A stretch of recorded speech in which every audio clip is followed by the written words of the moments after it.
বিসমিল্লাহির রহমানির রহিম। নজরুল বর্ষ উপলক্ষে আয়োজিত উপজেলায় এই মুহূর্তে অনলাইনে যারা আমার সঙ্গে সম্পৃক্ত রয়েছেন, সংযুক্ত রয়েছেন এবং উপস্থিত সকল উপস্থিতিবৃন্দ, আসসালামু আলাইকুম।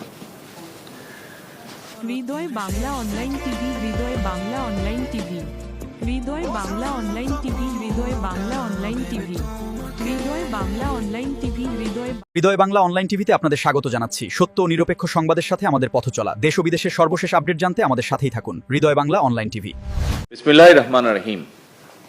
নজরুল বর্ষ উপলক্ষে আয়োজিত আজকের এই অনুষ্ঠানের উপস্থিত বিশিষ্ট নজরুল গবেষকবৃন্দ, শিল্পীবৃন্দ, মন্ত্রিপরিষদের সদস্য এবং উপদেষ্টাবৃন্দ, জাতীয় সংসদের সদস্যবৃন্দ, সারা দেশের জেলা এবং উপজেলায় এই মুহূর্তে অনলাইনে যারা আমার সঙ্গে সম্পৃক্ত রয়েছেন, সংযুক্ত রয়েছেন এবং উপস্থিত সকল উপস্থিতিবৃন্দ, আসসালামু আলাইকুম।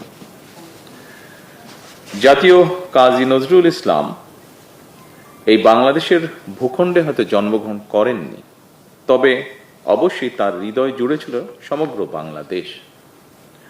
বাংলাদেশও তাকে হৃদয় দিয়ে ভালোবেসেছে। কিশোরবেলায় 1914 সালে তিনি প্রথমবারের মতন ময়মনসিংহ ত্রিশালে এসেছিলেন। কবি সেই স্মৃতি বিজড়িত ত্রিশালকে নজরুল সিটি ঘোষণার সম্ভাব্যতা খতিয়ে দেখার জন্য এরই ভিতরে নির্দেশনা দেওয়া হয়েছে সংশ্লিষ্ট কর্তৃপক্ষকে।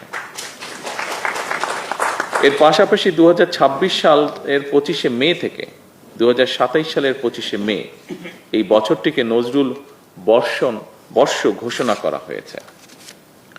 বিদ্রোহী কবি, প্রেমের কবি, বিরহের কবি, তারুণ্যের কবি, বাংলাদেশের ঐতিহ্যের কবি কাজী নজরুল ইসলাম আমাদের জাতীয় সাহিত্য সংস্কৃতির ইতিহাসের এক অবিস্মরণীয় নাম।